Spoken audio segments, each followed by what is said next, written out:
Good afternoon everybody and welcome to my YouTube channel STD online study पर, जहां हम लोग जनरल साइंस के मोस्ट इम्पॉर्टेंट 500 क्वेश्चन का सुपर सीरीज चला रहे हैं, जिसे सुपर 30 के रेशियो में कवर करते हैं।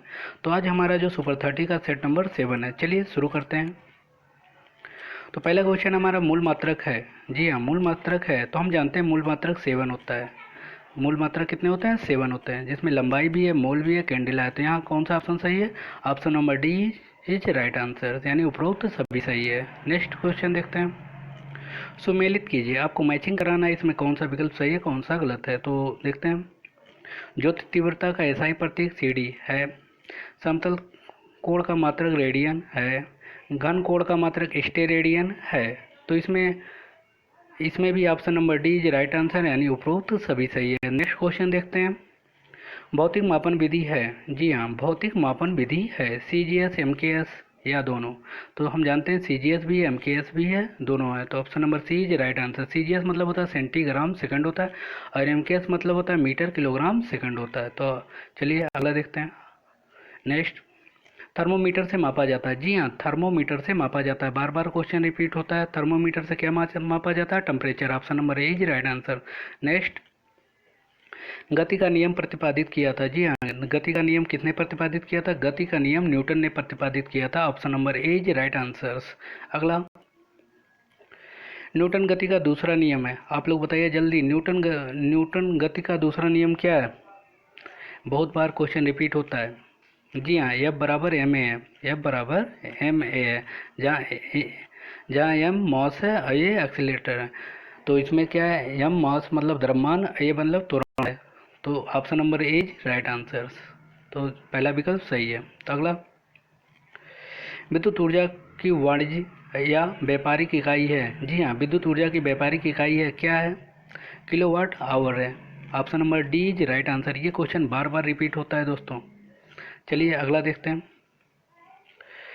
रासायनिक ऊर्जा को प्रकाश एवं ऊष्मा ऊर्जा में रूपांतरण किसके द्वारा होता है? ये भी क्वेश्चन बार बार होता है, बहुत कन्फ्यूजन पैदा करता है, तो इसे अच्छे से समझ लीजिए। रासायनिक ऊर्जा को प्रकाश और ऊष्मा दोनों में रूपांतरण किसके द्वारा होता है? तो हमारे पास 4 ऑप्शन है, कौन सा सही है? मोमबत्ती। तो option number D is right answer. चलिए नेक्स्ट क्वेश्चन देखते हैं।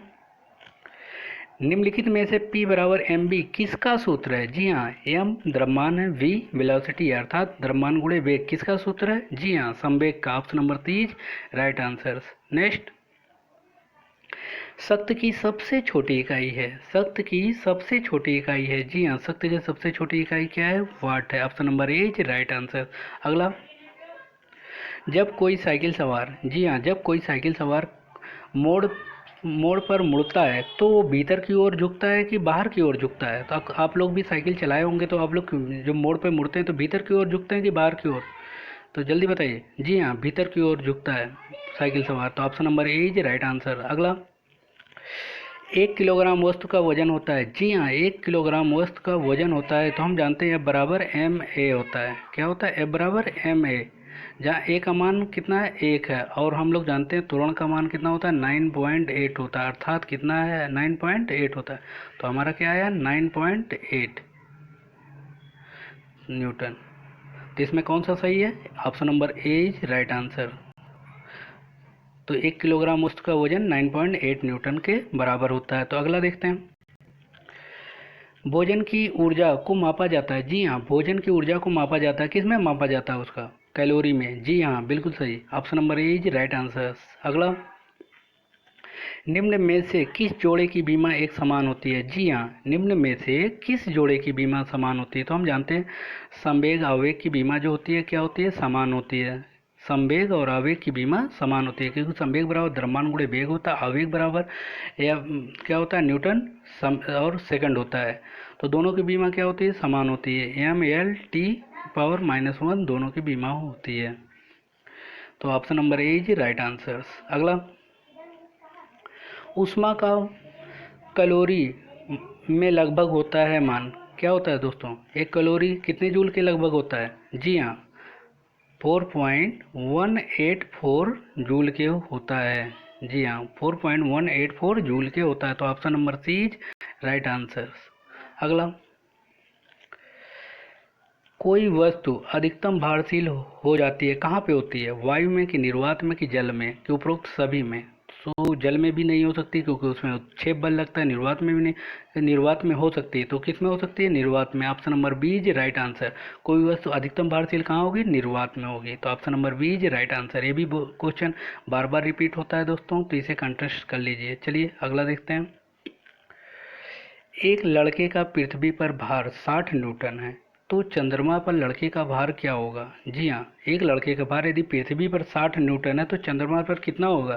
कितना हम जानते हैं, मून और चंद्रमा के रेशियो भार के कारण तो अर्थ कितना होता है? अवलिक 6 होता है। ये रेशियो होता है, यानी मून का जो कहने मतलब पृथ्वी के अकॉर्डिंग होता है तो क्या होता है? 1/6 के रेशियो में होता है। तो हम देख रहे हैं लड़के का जो वेट है अर्थ पर कितना है? 60 है, तो उसमें 6 से डिवाइड करेंगे कितना आएगा? 10 न्यूटन।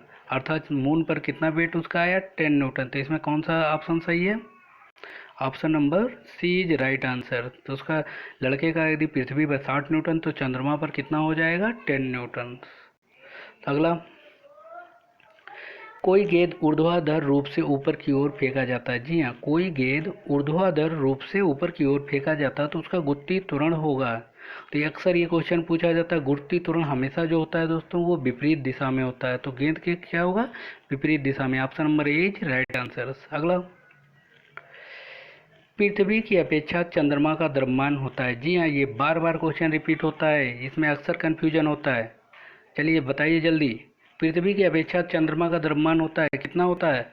1/81वां भाग होता है। कितना होता है? 1/81वां भाग होता है, अर्थात option number C is right answer. अगला, एक न्यूटन में कितने डाइन के बराबर होता है? एक न्यूटन कितने डाइन के बराबर होता है? ये सीजीएस प्रणाली में है दोस्तों।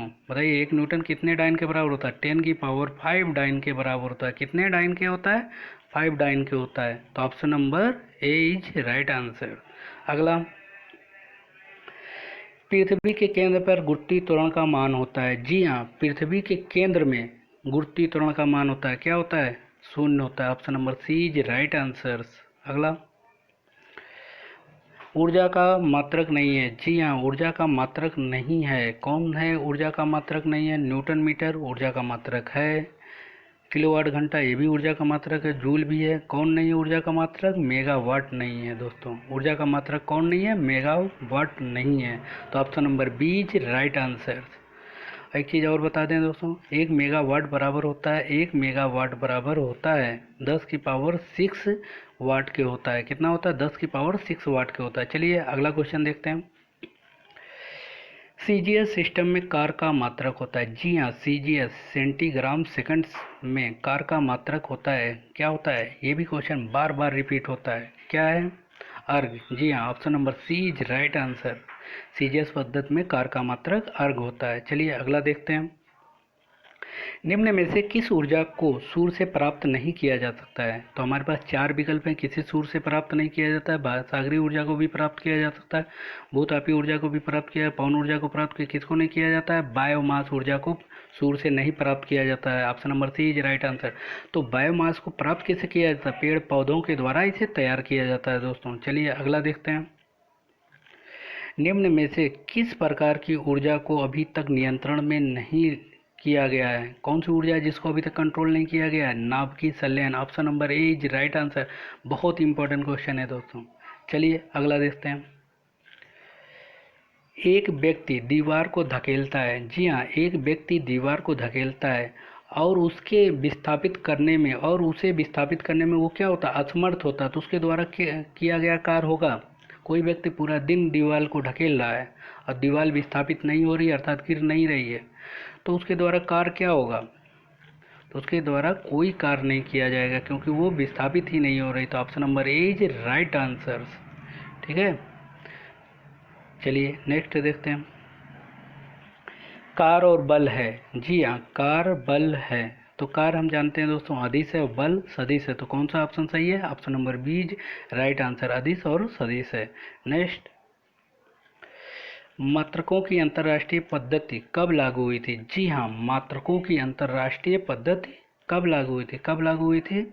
1971 में। Option number B is right answer. अगला, पृथ्वी पर ऊर्जा का मूल स्रोत है? जी हाँ, पृथ्वी पर ऊर्जा का मूल स्रोत क्या है? बहुत इंपॉर्टेंट क्वेश्चन है, जल्दी बताइए, आप लोग जल्दी करिए। जी हाँ, सूर्य। पृथ्वी पर ऊर्जा का मूल स्रोत क्या है? सूर्य। Option number a is right answer. अगला, जब किसी वस्तु पर नियत बल लगाया जाता है तो वह चलती है समान वेग से, संवेग से, त्वरण से? किससे चलती है? जब किसी पर वस्तु पर नियत बल लगाया जाता है तो चलती है समान वेग से कि समान संवेग से, त्वरण से? किससे चलती है? जी हाँ, option number C is right answer, सामान्य त्वरण से चलती है। तो ये रहा दोस्तों सेट नंबर 7 जो कवर होता है। तो यदि दोस्तों, यदि आपको क्वेश्चन से संबंधित कोई भी डाउट हो या आपका कोई सजेशन हो तो हमें हमारे कमेंट बॉक्स में अवश्य सूचित करें। आपको हर समस्या का समाधान निश्चित रूप से दिया जाएगा और बहुत ही इजी रूप में। तो चलिए दोस्तों, आज के लिए इतना ही। तब तक के लिए दोस्तों धन्यवाद।